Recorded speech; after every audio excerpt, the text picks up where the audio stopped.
Hello, I am आशीष राज। आज आप लोग हमारे साथ पढ़ेंगे सिविक्स का एक टॉपिक जो कि आपका लेसन 3 का है। और क्लास की अगर हम बात करें तो हम लोग क्लास 9 का पढ़ रहे हैं। ये वास्तव में आप सभी को न केवल जेपीएससी, यूपीएससी बल्कि तमाम तरह के कॉम्पिटिटिव एग्ज़ाम में मदद करेगा, चाहे वो आपकी आरआरबी की हो या किसी अन्य की। तो चलिए हम लोग चैप्टर की शुरुआत करते हैं। चुनावी राजनीति। अब अगर चुनाव होगा तो राजनीति होगी, अगर राजनीति होगा तो चुनाव होगा। ये दोनों एक ऐसे शब्द हैं जो कि हमेशा साथ-साथ चलते हैं। आप लोग अभी जान रहे हैं कि बिहार में नीतीश कुमार बहुत ज़्यादा आगे बढ़ते जा रहे हैं, हर तरफ बहुत अच्छा करते जा रहे हैं, बहुत सारा रोज़गार मुहैया करा रहे हैं।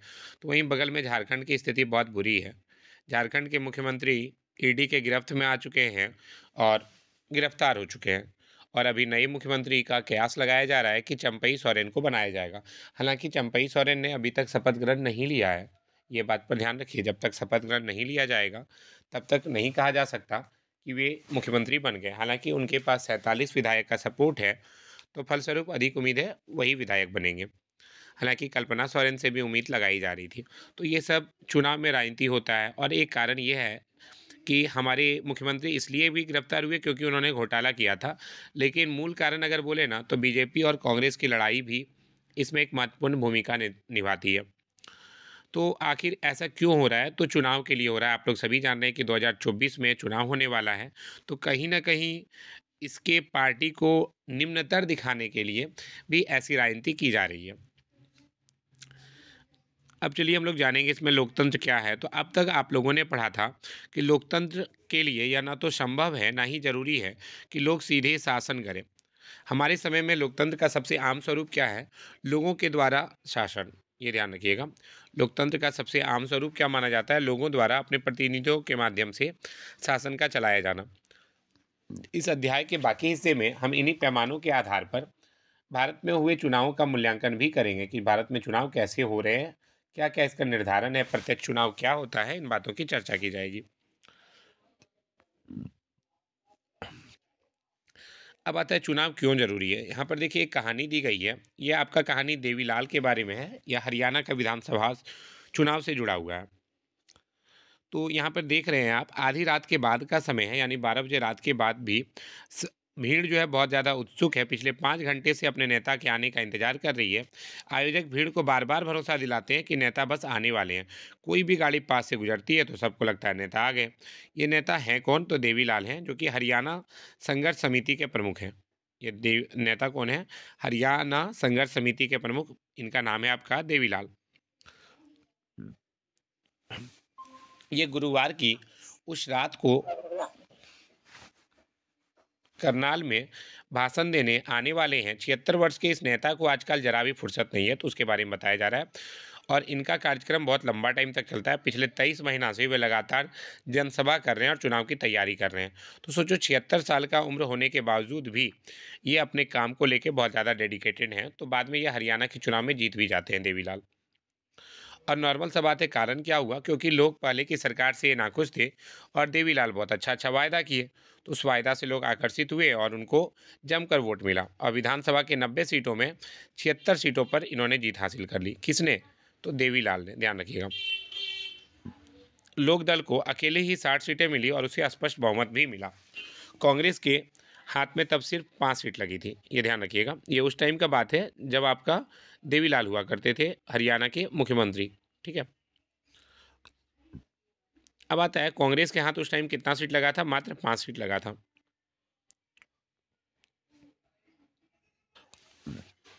ये जो खबर पढ़ रहे थे, ये हरियाणा का खबर था। कब हुआ था ऐसा? तो हरियाणा में 1987 में ये खबर हुआ था। ठीक है? उसी का ये आपका खबर दिया हुआ है। अब कह रहा है इसमें राज्य में 1982 से कांग्रेस की पार्टी अगुवाई वाली सरकार थी। उस वक़्त कौन-सा सरकार चल रहा था हरियाणा में? तो 1982 में चल रहा था। देखिए लिखते टाइम आपको थोड़ा ध्यान रखना पड़ेगा, क्योंकि टिक लगा हुआ चीज़ और लिखने वाला चीज़ में थोड़ा अंतर आपको करना पड़ेगा। आपको ऐसे मिला के लिखना पड़ेगा, हरियाणा राज्य में 1982 से कांग्रेस पार्टी की अगुवाई वाली सरकार थी। 1987 में हरियाणा में देवीलाल ने क्या किया? अपना बहुत ज़्यादा प्रचार प्रसार किया और स्थिति काफ़ी बदली भी थी, ध्यान रखिएगा।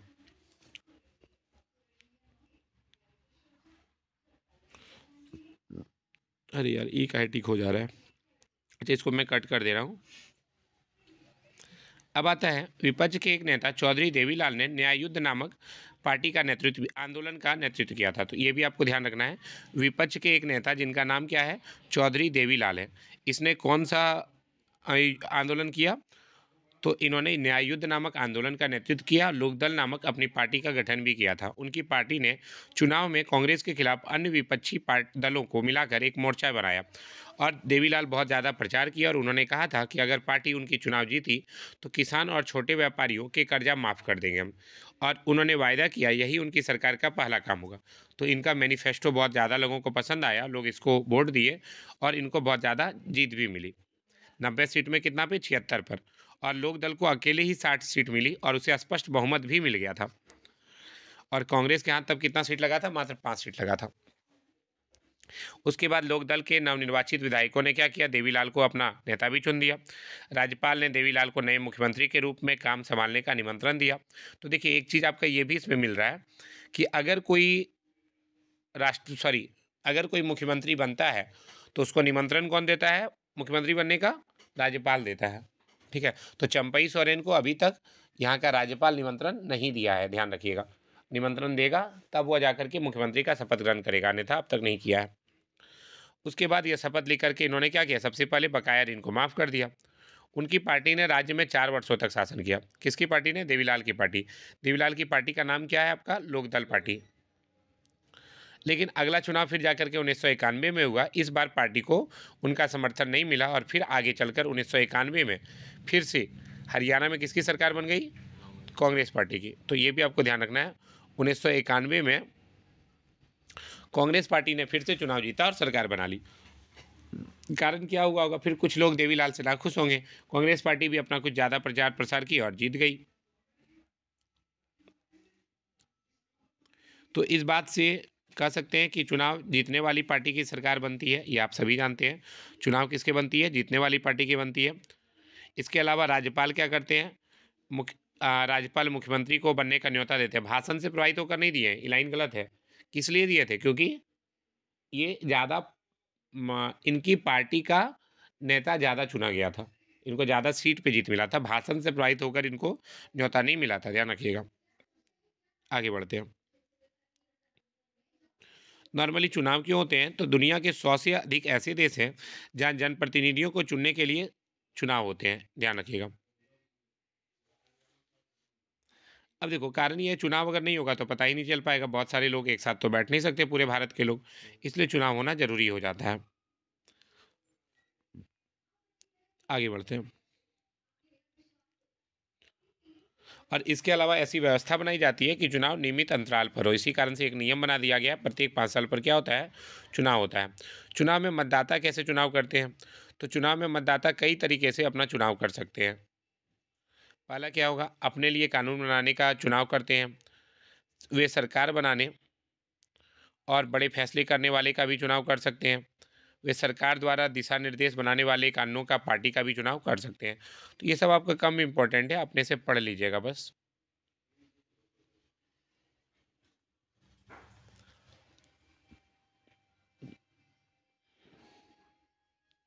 अच्छा, इसके अलावा चुनाव लोकतांत्रिक भी हो सकता है और लोकतांत्रिक देश चुनाव भी हो सकता है। ये बात का भी आपको ध्यान रखना है। दोनों देशों में चुनाव होता है। अलोकतांत्रिक देश वाला भी चुनाव इसलिए कराता है दूसरे देशों को दिखाने के लिए कि भाई हम भी अच्छा से अपना शासन व्यवस्था को चला रहे हैं। अब देखो, लोकतांत्रिक चुनाव के लिए न्यूनतम शर्त क्या क्या है? तो लोकतांत्रिक चुनाव के लिए जरूरी न्यूनतम शर्त, पहला क्या है? हर किसी को चुनाव करने की सुविधा होना चाहिए, हर कोई मतदान दे सके, हर के मत का समान मोल हो, चुनाव में विकल्प उपलब्ध हो, पार्टी और उम्मीदवारों को चुनाव में उतरने की आज़ादी हो, चुनाव का अवसर नियमित अंतराल पर मिलता रहे, नए चुनाव कुछ वर्षों में जरूर कराए जाने चाहिए। चौथा, लोग जिसे चाहे वास्तव में चुनाव उसी का होना चाहिए, निष्पक्ष होना चाहिए। ये सब बातें की जाती है, लेकिन इतना आसान भी नहीं है चुनाव करना, काफ़ी मुश्किल भी होता है।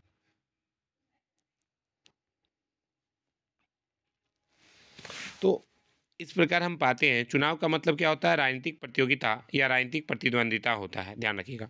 चुनाव का मतलब राजनीतिक प्रतियोगिता या प्रतिद्वंदिता, यानी कि इसमें कारण क्या होता है, बहुत तरह का प्रतियोगिता भी हो सकता है। निर्वाचन क्षेत्रों में इसका स्वरूप उम्मीदवारों के बीच प्रतिद्वंदिता का हो जाता है। कभी कभी ऐसा भी होता है कि उम्मीदवार आपस में लड़ने लगते हैं, और इसी चीज़ को आप लोग बोलते हैं इलाका में कि पार्टी पॉलिटिक्स हो रहा है। अब पार्टी पॉलिटिक्स में क्या होता है, विभिन्न दल के लोग अक्सर एक दूसरे के खिलाफ आरोप लगाते हैं। कुछ लोग तरह तरह का हथकंडा भी अपनाते हैं, तो बहुत सारा दिक्कतों का भी सामना करना पड़ता है। हमारे संविधान निर्माता जानते थे कि ये सब दिक्कत हो सकता है, इसीलिए वे लोग बहुत सोच समझ करके संविधान बनाए थे। तो ये सब आपका पढ़ने की चीज़ें हैं, पढ़ लीजिएगा अपने से। ये कार्टून देखिए, लिखा है मेरे पास योजनाएं हैं, घोषणाएं हैं, वादे हैं। ये आदमी बोल रहा है, नेता बोल रहा है। ये आदमी बोलता है मेरे पास वोट है। अब जब जीत जाता है तभी नेता क्या करता है, सारा पैसा को उठा करके चल देता है, सारा प्रॉमिस को, और वोटर को एगो कुत्ता दिखाया गया है, वोटर को इसको एगो रोटी का टुकड़ा गिरा देता है। यानी कि बाद में स्थिति बहुत बदल जाती है, चुनाव के पहले और चुनाव के बाद। ये इरफान खान के द्वारा बनाया गया है, ध्यान रखिएगा। ये कौन बनाया था, इरफान खान ऐसा कार्टून बनाया था।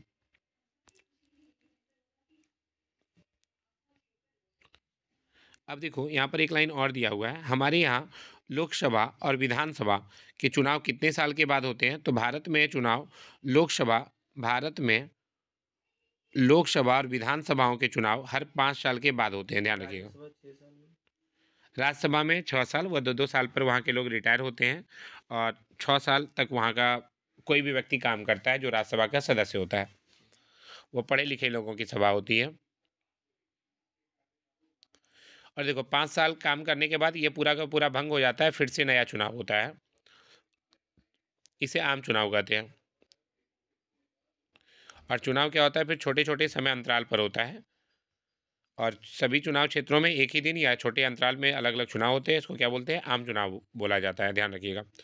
कई बार सिर्फ एक क्षेत्र में चुनाव होता है, जैसे मान लेते हैं कभी कोई मुख्यमंत्री अचानक मर जाए या फिर कोई इस्तीफा दे दे, तो ऐसी स्थिति में चुनाव क्या होता है आपका, कुछ टाइम के लिए होता है। इसको बोलते हैं उपचुनाव। कोई खास क्षेत्र में हो रहा है तो इसे उपचुनाव भी कहा जाता है। ये भी आपको ध्यान रखना है।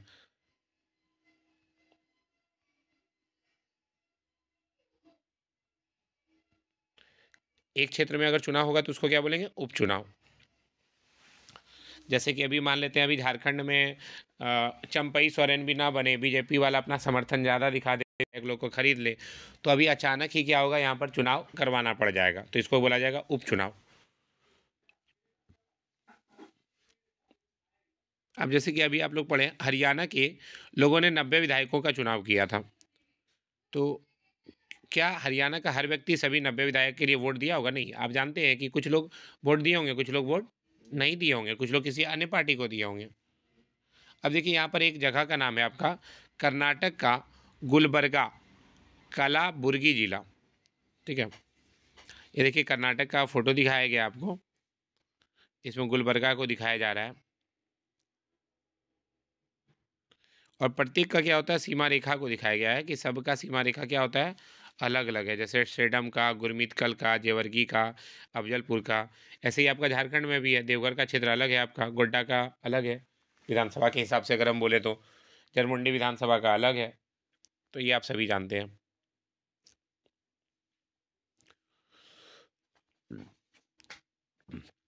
अब देखो चुनाव के उद्देश्य से क्या किया गया है, देश को अनेक क्षेत्रों में बांट लिया गया है। इसे हम लोग क्या बोलते हैं, निर्वाचन क्षेत्र बोलते हैं। इसे क्या कहते हैं, निर्वाचन क्षेत्र। एक क्षेत्र में रहने वाले मतदाता एक प्रतिनिधि का चुनाव करते हैं। लोकसभा चुनाव के लिए देश को 543 निर्वाचन क्षेत्रों में बांटा गया है। ये याद रखिएगा आप कि देश को कितने निर्वाचन क्षेत्रों में बांटा गया है। तो लोकसभा चुनाव के लिए देश को 543 निर्वाचन क्षेत्रों में बांटा गया है, और हर क्षेत्र से चुने गए प्रतिनिधियों को संसद सदस्य कहते हैं। और जो चुन करके जाता है उसको क्या बोलते हैं, संसद बोलते हैं। हालांकि ये बात तो आप सभी जानते हैं कि भाई हम लोग के सांसद जैसे कौन हो गए, निशिकांत दुबे, गोड्डा लोकसभा से, ठीक है। तो लोकसभा से जो चुन करके जाता है उसको क्या बोलते हैं, संसद कहते हैं, ठीक है। सॉरी, सांसद कहते हैं या संसद के सदस्य बोलते हैं। लोकतांत्रिक चुनाव की एक विशेषता है हर वोट का बराबर मूल्य। और इस बात का ध्यान रखा गया है कि हर चुनाव क्षेत्र में मतदाताओं की संख्या, मतदाता मतलब जो वोट देते हैं उनकी संख्या काफ़ी हद तक एक समान होना चाहिए। इसी प्रकार प्रत्येक राज्य की विधानसभा होती है। जैसे कि अभी मैंने कहा जरमुंडी विधानसभा। और प्रत्येक राज्य को उसकी विधानसभा की सीटों के हिसाब से बांटा गया है और वहाँ पे जो निर्वाचित होते हैं उनको विधायक कहते हैं। तो ये मुझे पता है इसलिए मैंने टिक नहीं लगाया। अगर आपको लगता है कि मुझे लिख लेना चाहिए तो आप इसको लिख भी सकते हैं कि लोकसभा में जो चुन के जाता है उसको संसद सदस्य बोलते हैं, जो विधानसभा में चुन करके जाता है उसको विधायक बोलते हैं। प्रत्येक संसदीय निर्वाचन क्षेत्र में विधानसभा के कई कई निर्वाचन क्षेत्र भी आते हैं। पंचायतों और नगर पालिकाओं के चुनाव में भी यही तरीका अपनाया जाता है। प्रत्येक पंचायत को कई वार्डों में बांटा जाता है, जो क्या होता है, छोटे छोटे निर्वाचन क्षेत्र हैं, ध्यान रखिएगा।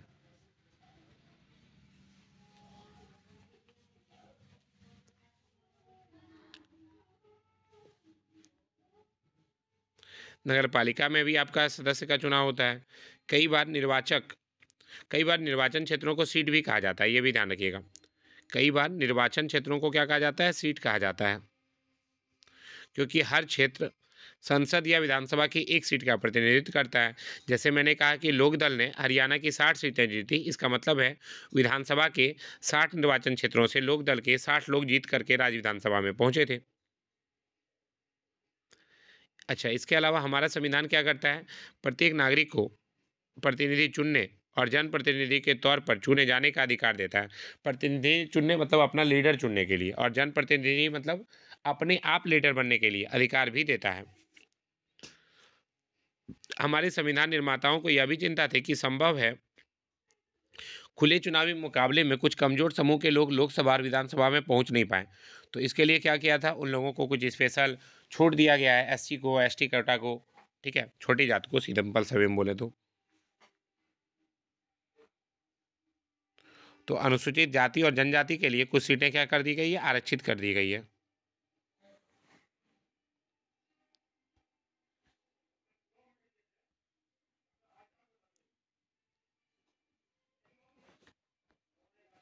और इसका मतलब यह है कि अनुसूचित जाति के लिए आरक्षित सीट पर केवल अनुसूचित जाति का ही व्यक्ति क्या कर सकता है, सीट लड़ सकता है। जो आरक्षित सीट है किसके लिए, अनुसूचित जाति के लिए, तो वहाँ पर अनुसूचित जाति ही खड़ा हो पाएगा। अनुसूचित जनजाति का है तो वहाँ पर सिर्फ अनुसूचित जनजाति ही चुनाव लड़ सकता है। अभी लोकसभा की 84 सीटें अनुसूचित जाति के लिए और 47 सीटें अनुसूचित जनजाति के लिए रजिस्टर्ड है पहले से।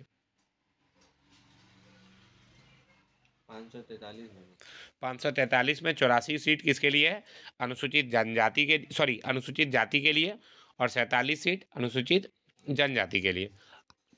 देखो अब ये डाटा भी कभी कभी बदलता है समय के हिसाब से, तो यहाँ पर वही दिया हुआ है 26 जनवरी 2019 की स्थिति में।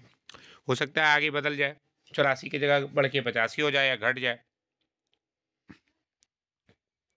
तो देखो ये सब आरक्षण की बात की गई थी, ये सब आरक्षण से कहीं ना कहीं फायदा भी होता है इन छोटे कास्ट के बहुत सारे लोगों को। अब देखिए यहाँ पर दिखाया गया है कुल क्षेत्र 543 है, सामान्य 412 है, आरक्षित जो है आपका कितना है, तो 84 है, और आरक्षित जो है अनुसूचित जनजाति के लिए, सॉरी, आरक्षित अनुसूचित जाति के लिए 84 और आरक्षित अनुसूचित जनजाति के लिए 47। अब ये लाल लाल का जो देख रहे हैं ना, ये लाल लाल वाला जगह पर क्या है, आरक्षित है, किसके लिए, अनुसूचित जाति के लिए, छोटे कास्ट के लोगों के लिए। और अनुसूचित जनजाति के लिए देखिए ये सारा क्षेत्र आपका क्या है, आरक्षित है। तुम देख करके बता सकते हो, ये आपका झारखंड का एरिया भी दिख रहा है कुछ कुछ इसमें, ठीक है। आप लोग एगो नाम भी सुने होंगे, रामविलास पासवान। ये पता है कितना साल से मुख्यमंत्री, सॉरी, कितना साल से मंत्री है, 38 साल से मंत्री है, 38 साल से झारखंड में। 38 साल से चाहे किसी भी पार्टी की सरकार बनती है ना, ये